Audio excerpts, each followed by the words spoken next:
تم جو آپس میں لڑو گے تو بکھر جاؤ گے، ملک ہی جب نہ رہے گا تو کدھر جاؤ گے؟ بھائیوں، بہنوں، بزرگوں اور دوستوں، السلام علیکم ورحمۃ اللہ وبرکاتہ۔ آپ کے سامنے میں نے شعر پڑھا ہے کہ تم جو آپس میں لڑو گے تو بکھر جاؤ گے، ملک ہی جب نہ رہے گا تو کدھر جاؤ گے۔ میں اس نظم کو ساتھ ساتھ پڑھتا بھی رہوں گا اور ساتھ ساتھ آپ سے بات بھی کروں گا۔ میرا ملک جو کہ کلمہ طیبہ لا الہ الا اللہ محمد الرسول اللہ کے نام پہ حاصل کیا گیا تھا، دو قومی نظریہ کی بنیاد پر، آج وہ دو قومی نظریہ دفن ہو چکا ہے۔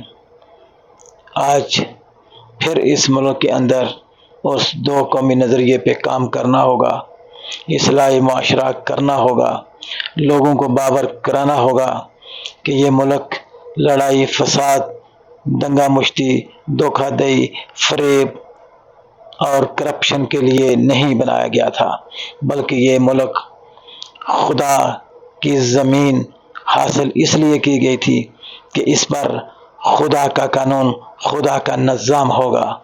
کیا میں اور آپ پچھلے 77 سالوں سے اس ملک عظیم میں یہ نظام قائم کرنے میں کامیاب ہوئے یا بری طرح ناکام ہوئے؟ میں سمجھتا ہوں کہ بری طرح ناکام ہوئے۔ خدا کا قانون ہم کیا نافذ کرتے؟ ہم تو انسانیت کو بھی مات دینے میں شرما گئے، ہم نے تو انسانیت کو بھی بلا دیا۔ اللہ کرے کہ ہم انسان بن جائیں اور اس ملک کی خاطر ایک ہو جائیں، ایک ہم سب کا خدا، ایک ہمارا رسول، رنجشیں بھول کے اپناؤ محبت کے اصول۔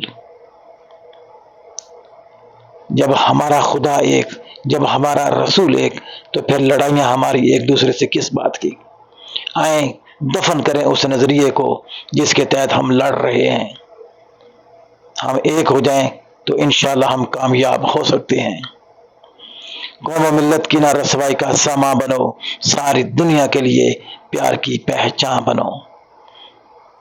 قوم و ملت کی نہ رسوائی کا سامان بنو، ساری دنیا کے لیے پیار کی پہچان بنو۔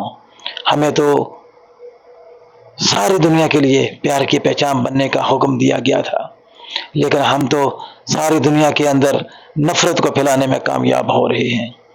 اللہ ہم پہ رحم فرمائے۔ ایک ہم سب کا خدا، ایک ہمارا رسول، رنجشیں بھول کے اپناؤ محبت کے اصول۔ بھائی اور دوستوں، بہنوں اور بزرگوں، جب ہم سب کا ایک خدا، ایک رسول، تو پھر ہمیں رنجشیں بھول جانی چاہیے، ہمیں ایک ہو جانا چاہیے۔ ایک ہی بن جاؤ تو فولاد کی طاقت تم ہو، ساری دنیا کے لیے پہچان کی طاقت تم ہو۔ اگر ہم ایک ہو جاتے اور ہم واقعی ایک طاقت ہوتی، جو کہ ہم تھے، ہم ہیں اور ہم ہوں گے، بس قرآن سے ہم دور ہو گئے، اتباع رسول سے ہم دور ہو گئے۔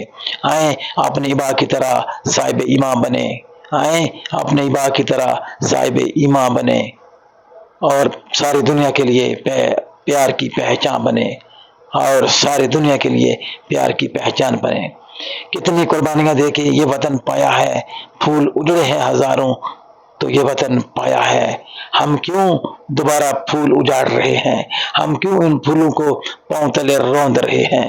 ہمیں چاہیے کہ ہم ان پھولوں کی قدر کریں، ہم ایک ہو جائیں تو انشاءاللہ فولاد کی طاقت ہم ہیں اور پوری دنیا کے لیے پیار کی پہچان بھی ہم ہیں۔